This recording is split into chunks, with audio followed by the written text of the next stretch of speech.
Unamzungumziaje mchezaji Bajabiri ambaye first touch yake ya kwanza na mechi yake ya kwanza akiwa Simba Sport Club inakuwa goli na dakika kadhaa ambazo umebahatika kumtazama, unamzungumziaje kwa mechi zijazo? Kwangu Mohamed Bajabiri bado zini kampima kwenye mechi ya kwanza kwa sababu ndo ametoka majeruhi, anapewa nafasi, anaingia touch ya kwanza anafunga, naweza kusema ni bahati kwake na ni rekodi kwake na historia kwake. Kinachoonekana hapa ni kwamba watu wengi wataka wampe mzigo mzito sana Mohamed Bajabiri, lakini kwa sasa wampe muda, ndio kwanza atoka majeruhi ili aoneshe kiwango chake. Mimi naamini kwamba Mohamed Bajabiri kuna magoli ndani ya miguu yake, ni muda tu kupewa muda na alikabe vizuri, kila kitu kitakaa sawa. Kumuona top scorer labda baadaye tumuone, au nafikiri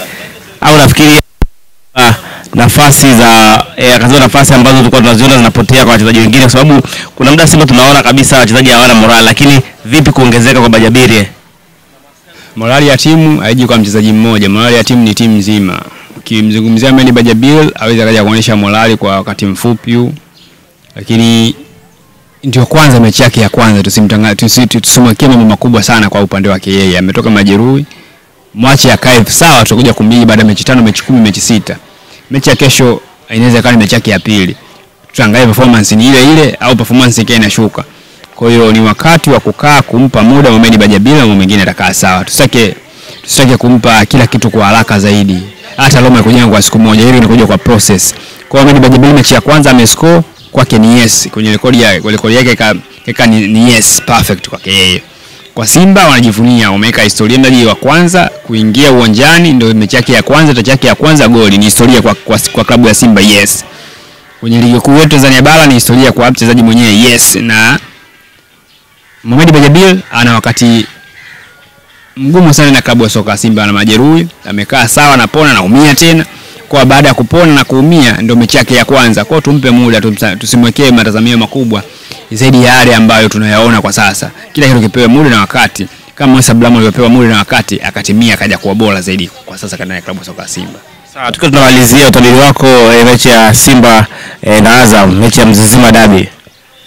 Nikisema natabiri na Shaya au Nabii Boniface Mwamposa, kusema kutabiri kwa sasa hapana. Mwenye timu nzuri atashinda na ikapanga kikosi vizuri katika mechi ya kesho atapata matokeo.